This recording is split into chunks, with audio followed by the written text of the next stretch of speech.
여러분, 우리 인간에게는 좋은 습성도 있고 나쁜 습성도 있습니다.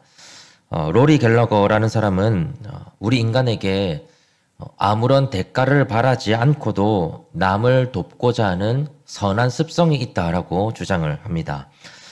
사실 우리는 기본적으로 인간이 악하다라고 생각하지 않습니까?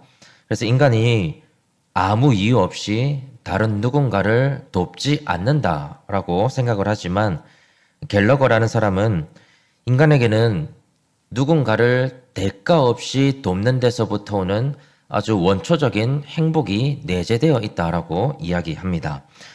예를 들어서 자기의 이름은 숨기고 많은 돈을 기부한다거나 또 연약한 사람들을 돕는 사람들이 실제로 존재하는 것을 보면 인간에게도 선한 습성은 어느 정도는 존재한다라고 볼 수 있습니다. 반대로 인간에게는 나쁜 습성도 있죠. 맹자는 이런 말을 남겼습니다. 인간의 고질병은 바로 남을 가르치려는 습성이다. 인간은 다 자기 생각이 옳다고 여깁니다. 그래서 쓸데없는 우월감으로 다른 사람의 생각이나 판단을 바로 잡아주려고 하죠.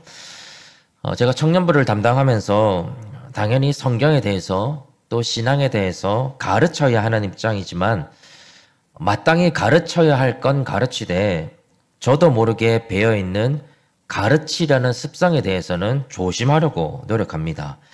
저에게 그런 마음이 있어야 청년들의 생각이나 삶에 대해서도 저 스스로가 진지하게 여길 수가 있게 되고 그들과 조금 더 호흡할 수 있지 않나 싶습니다.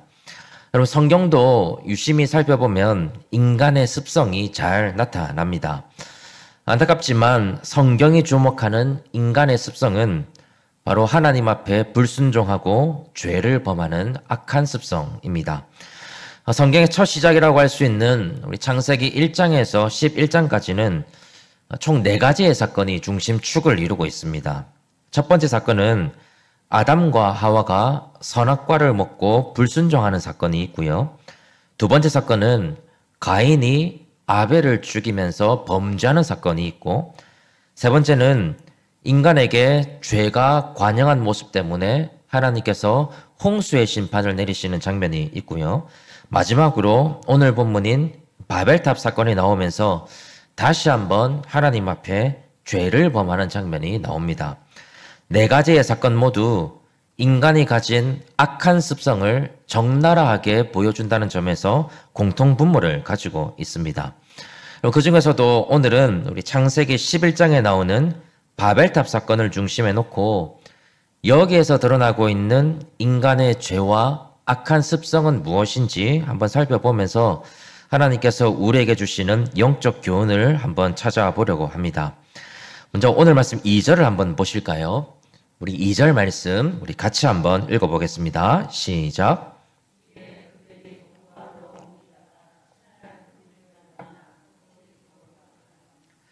자, 여러분, 여기서 2절이 말하고 있는 그들이 누구인지 먼저 짚어보는 것이 굉장히 중요합니다. 오늘 본문 바로 앞에 단락인 창세기 10장은 홍수 사건 이후에 노아의 후손들이 어떻게 이어지고 있는지 족보를 남겨두고 있습니다. 그럼 족보에는 분명한 의도가 담겨져 있는데요. 그럼 한번 생각해 보십시오. 하나님께서 죄로 가득한 인간을 홍수로 심판하시는 것은 어찌 보면 당연한 결과입니다.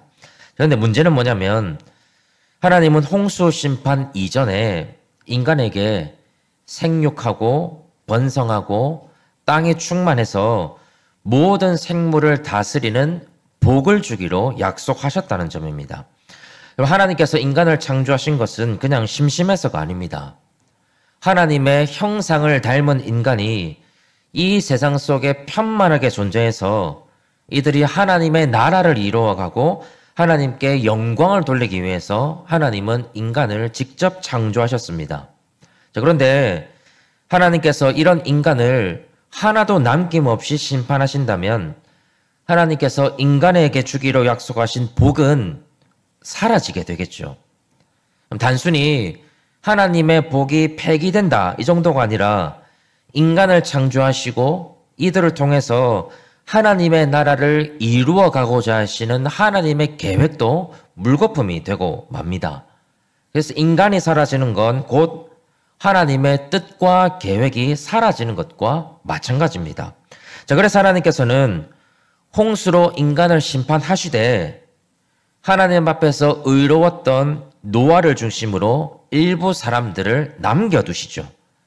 그래서 처음 인간에게 약속하셨던 하나님의 복, 생육하고 번성하고 땅에 충만해서 모든 생물을 다스리는 그런 복뿐만 아니라 이 땅에서 하나님의 백성으로 살아가는 귀한 복이 살아남아 있는 노아의 후손들에게 여전히 이어지고 있다는 것을 족보를 통해서 보여주고 계시는 겁니다.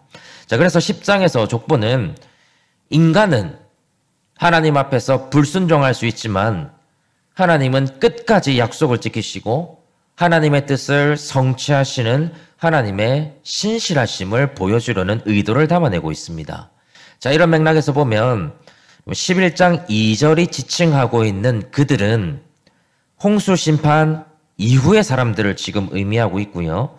자, 이 사람들은 하나님의 심판에서 제외되는 은혜를 받음과 동시에 하나님께서 변함없이 내려주시는 복을 경험하고 있는 세대들이라고 볼 수가 있습니다. 말 그대로 은혜의 세대라는 것을 기억하는 게 여러분 굉장히 중요합니다. 자, 물론 노아의 후손들 중에서는 실제로 홍수를 경험하지 못했던 사람들도 분명히 존재했겠지만 여러분 홍수 사건이 그리 가볍지 않은 사건이기 때문에 이 사건의 의미를 분명히 가르치고 또 배웠을 것이고 그들이 지금 누리고 있는 이런 은혜가 얼마나 소중한 것인지 몰랐을 리가 없습니다. 자, 이렇게 하나님의 소중한 은혜를 누리고 있는 이런 세대들이 2절을 보시면요. 지금 어디로 옮겨가고 있습니까? 어디로 옮겨가고 있죠? 동방으로 옮겨가고 있죠. 자, 여기서 동방이라고 하는 말이 아주 의미심장한데요. 여러분, 창세기에서 동쪽은 굉장히 상징적인 장소입니다. PPT를 보시면서 제가 조금 더 설명을 해보겠습니다. 그럼 혹시 아담과 하와가 하나님께 징벌을 받고 에덴 동산에서 쫓겨날 때 어디로 쫓겨나는지 알고 계십니까? 창세기 3장에 보면 하나님께서 아담과 하와를 쫓아내시고 에덴 동산 동쪽에 그룹들과 불칼을 두어서 생명나무의 길을 지키게 하셨다라고 말씀을 합니다. 여러분, 하나님께서 굳이 에덴의 동쪽을 지키게 하셨던 이유가 무엇이었을까요? 아담과 하와가 에덴 동산의 동쪽으로 쫓겨났고 그래서 이들이 다시 에덴으로 돌아오지 못하도록 막아두셨다는 걸 의미하고 있습니다. 그래서 대다수의 학자들도 아담과 하와가 쫓겨났던 곳이 에덴 동산의 동쪽이라고 봅니다. 자, 오늘 말씀 2절에는 동방으로 옮겼다라는 표현이 나오는데요. 자, 여기서 동방이라는 말과 아담과 하와가 쫓겨난 에덴의 동쪽이라는 말은 사실은 정확하게 똑같은 단어를 사용하고 있습니다. 에덴의 동쪽과 동방의 신할평지, 이 두 장소는 사실상 같은 맥락에서 사용이 되고 있습니다. 다시 말하면 동방의 신할평지는 아담의 불순종을 떠올리게 하는 장소입니다. 또 창세기 4장 16절에 보면요. 가인이 아벨을 죽이면서 하나님으로부터 땅에서 요리하는 자, 즉 떠돌이로 살아야 하는 징계를 받습니다.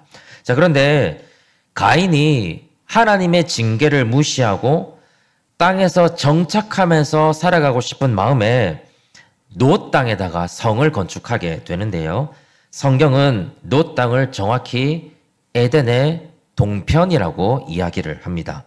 그러니까 동방의 신할평지라고 하는 것은 아담의 불순종뿐만 아니라 가인의 불순종까지도 떠올리게 하는 죄악의 장소가 된다는 점입니다.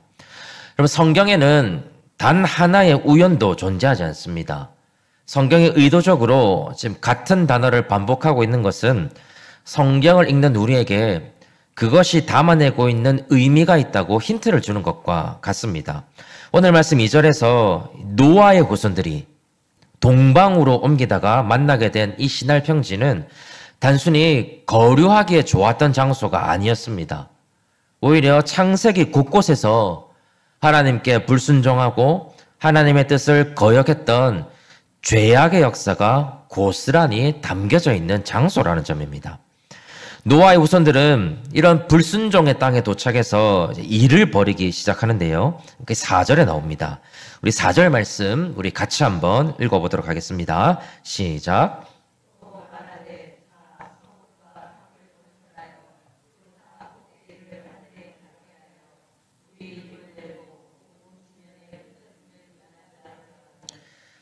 여러분, 제가 방금 전에 가인이 하나님의 징계를 무시하고 에덴의 동쪽에다가 성을 건축했다라고 말씀을 드렸습니다. 놀랍게도 바벨탑을 건축하는 것은 창세기 4장에 나와 있는 가인이 성을 건축하는 것과 굉장히 많은 유사점을 가지고 있습니다. 제가 PPT 하면 하나 더 준비했습니다. 가인은 창세기 4장에서 가인은 성을 건축하고 아들의 이름을 붙입니다. 이름을 붙입니다. 노아의 후손들은 바벨탑을 건축해서 자기의 이름을 내려고 하죠. 이름이라는 것이 동일하게 들어가고 있고요. 가인은 땅에서 유리하는 자가 되어야 하지만 성을 건축해서 정착해서 살아갑니다. 하나님의 뜻과 반대되는 삶을 살아가고 있죠. 노아의 후손들은 생육하고 번성하며 땅에 가득하기 위해서 흩어져야 하지만 성을 건축하면서 흩어짐을 면하자라고 이야기하고 있습니다. 역시 하나님의 뜻과는 반대되는 삶입니다. 그러니까 성경은 바벨탑의 사건을 통해서 자꾸 누구를 떠올리게 하고 있습니까? 가인이라는 사람을 떠올리게 하고 있습니다. 그럼 이것은 무엇을 말하는가 하면 홍수 이후를 살던 노아의 후손들, 홍수의 심판을 피해가고 여전히 하나님의 은혜를 누리고 있는 이 은혜의 세대들이 가인이 가지고 있었던 죄, 하나님을 거역하고 하나님의 말씀에 전혀 귀를 기울이지 않는 죄악과 불순종의 모습을 그대로 답습하고 있다는 걸 보여주고 있는 겁니다. 하나님께서는 분명히 생육하고 번성하고 땅에 충만하라고 말씀하셨습니다. 이 말씀은 노아의 후손들이 반드시 흩어져야 한다는 걸 의미합니다. 흩어지지 않고서 어떻게 이 땅에 충만할 수가 있겠습니까? 노아의 후손들이 이런 하나님의 명령과 복을 진지하게 고려하고 여기에 순종하고자 했다면 자신들이 이루고 있는 공동체를 더욱더 공고히 할 게 아니라 비어있는 땅으로 가서 거기서도 충만하게 거하고 하나님이 말씀하신 복을 적극적으로 누리면서 살아가야 했습니다. 근데 4절은 이들의 생각이 하나님의 뜻과는 정반대되고 있다는 걸 보여주고 있습니다. 성과 탑을 쌓아서 흩어짐을 면하자라고 말하고 있는 것은 땅에서 유리하라는 하나님의 말씀과는 달리 성에서 정착하고 있는 가인의 모습과 너무나도 닮아 있다는 점입니다. 그래서 오늘 말씀은 창세기 4장에서 가인이 범했던 죄와 실패가 창세기 11장에 와서 노아의 후손들에게도 똑같이 반복되고 있음을 보여주고 있는 것이죠. 그럼 물론 노아의 후손들이 바벨탑을 쌓은 이유는 표면적으로는 자기의 이름을 내고 흩어짐을 면하자는 것일 수 있습니다. 하지만 그들의 본질적인 문제는 하나님 앞에 불순종하고 반역하는 가인의 습성을 아직도 버리지 못했다는 데 있습니다. 스스로를 은혜의 세대라고 부를 수 있는 노아의 후손들이었지만 그들이 떨쳐내지 못한 가인의 습성이 땅에 충만하라는 하나님의 뜻과는 반대로 흩어짐을 면하자라고 하는 헛된 생각으로 발현이 되고 있습니다. 그래서 바벨탑 사건은 어떤 독자적인 사건이 아니라 아담의 불순종과 가인의 실패가 겹겹이 쌓여있는 죄악의 상징물이 되고 있는 것이죠. 여러분, 우리는 어쩔 수 없는 아담의 후손입니다. 그래서 우리 마음속 깊은 뿌리에는 하나님 앞에 불순종하고 거역하는 가인의 습성이 남아 있습니다. 하나님이 동으로 가라 그러면 서로 가고, 하나님이 떠나라고 하면 멈춰서고, 하나님이 맞다라고 그러면 아니라고 말하는 게 우리에게 남아있는 불순종의 습성입니다. 그럼 그것뿐이겠습니까? 하나님은 사랑하라 하시는데 우리 안에는 미움이 싹틉니다. 하나님은 희생하라 하시는데 우리는 이기적인 생각을 합니다. 하나님은 낮아지라 하시는데 나의 자존심을 절대로 굽히지 못합니다. 하나님은 용서하라 하시는데 용서하지 못하죠. 가인의 습성이 여전히 우리를 지배하고 있는 겁니다. 게다가 오늘 말씀에 등장하는 사람들은 노아의 홍수 이후에도 하나님의 은혜를 계속해서 공급받았던 사람들이지만 오늘날 우리는 어떻습니까? 우리의 모든 죄를 예수 그리스도께서 짊어지셨고 그래서 우리를 죄에서 자유하게 하신 십자가의 은혜를 우리는 마음속 깊은 곳에 품고 살아가고 있습니다. 우리는 하늘로 승천하신 예수님 대신에 이 세상에 오셔서 우리의 죄를 발견하게 하시고 죄로 가득했던 우리의 인생을 예수님으로 채워넣게 하시는 우리 성령 하나님을 선물로 받은 사람들입니다. 사망에서 생명으로 옮겨졌고 하나님의 사랑받는 자녀이자 예수님과 함께 영원한 하나님의 나라를 이어받는 하나님의 권속이 되었습니다. 우리는 예수님의 제자라고 불리는 사람들이고 하나님의 부르심을 받아 함께 교회를 이루고 있는 하나님의 거룩한 백성이 되었습니다.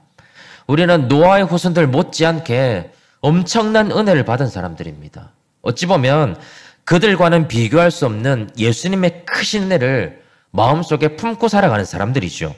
그래서 우리는 마땅히 가인의 습성을 버리고 우리 주님의 습성으로 살아가야 하는 사람들입니다. 여러분, 우리가 정말 가인의 습성을 버리고 우리 주님을 따르는 삶을 살아가고 있습니까? 불순종 대신 순종을 열매 맺고 하나님을 거역하는 것이 아니라 하나님 앞에 굴복하는 삶을 우리는 살아가고 있습니까? 얼마 전에 광복절이었습니다. 역사를 잊은 민족에게는 미래가 없다는 말이 있죠.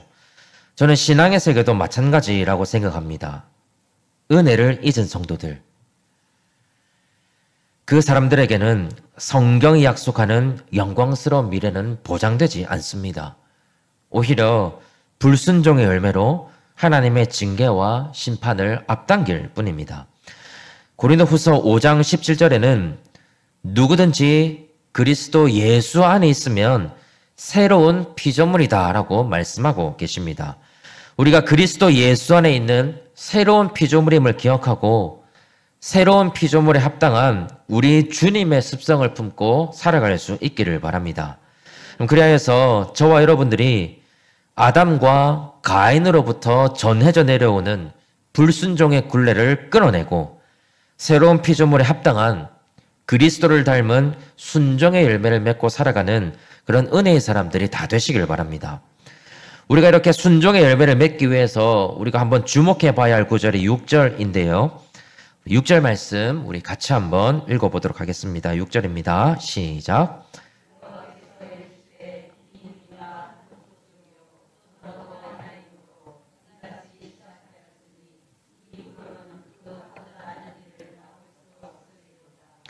자, 6절 중반부에 보시면 이같이 시작하였으니 이후로는 막을 수 없다 이렇게 말씀하시는 부분이 나옵니다.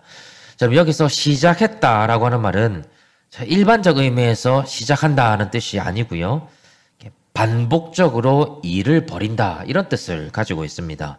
자, 우리나라 말에도 또 시작이다 이런 말이 있는 것처럼 6절은 노아의 후손들이 바벨탑을 건축하는 것과 같은 하나님 앞에서 악한 일을 계속해서 반복할 것이기 때문에 하나님은 이들의 언어를 흩어버리기로 작정하셨다는 말입니다. 여러분, 가인의 습성이라고 하는 것은 일종의 악을 향한 경향성을 가지고 있습니다. 악을 생각하고 악을 행하고 악에서 돌이키지 않고 악을 반복하는 것. 그럼 그것이 이제 가인의 습성이라면 우리 주님의 습성은 이와는 정반대겠죠. 하나님의 말씀을 생각하고 말씀을 행하고 말씀대로 악에서 돌이키고 그래서 순종을 반복하는 것. 그럼 그것이 우리가 닮아가야 할 우리 주님의 습성입니다. 헨리 나우엔이 쓴 공동체라는 책에 보면 우리의 신앙은 반드시 훈련되어야 한다라고 이야기를 합니다.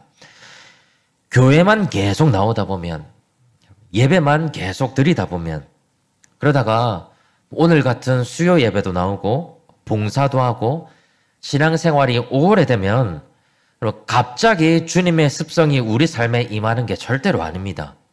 우리는 훈련받는 삶을 살아가야 합니다. 우리 삶에 지독하게도 끊어지지 않는 가인의 습성이 우리 삶을 끈질기게 공격할 때마다 우리 주님의 십자가를 기억하고 성령님을 의지하면서 하나님의 말씀을 붙들고 주님의 습성대로 살아가는 순종의 훈련을 우리는 반복하고 또 반복하는 삶을 살아가야 한다는 점입니다. 저는 우리 스스로에게 질문을 한번 던져보면 좋을 것 같습니다. 요즘 우리는 어떤 영적인 훈련을 하고 있습니까?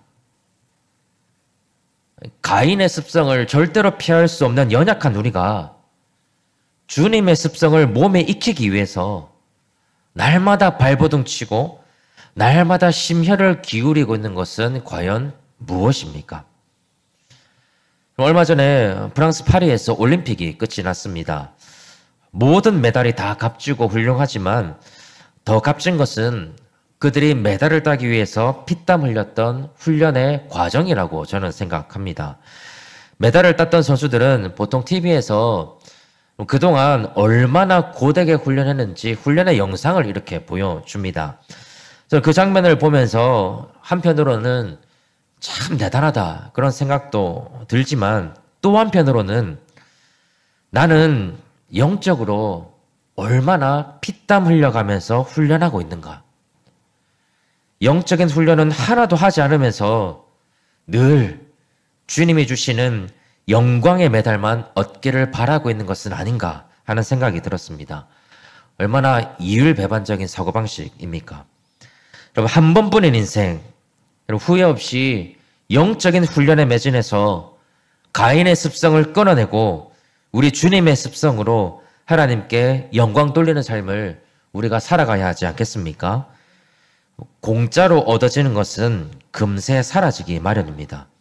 우리가 피땀 흘린 영적 훈련, 순종을 반복하려는 훈련을 통해서 우리의 몸과 마음이, 우리의 인생 전체가 하나님을 향한 경향성으로 뚜렷해지면 좋겠습니다.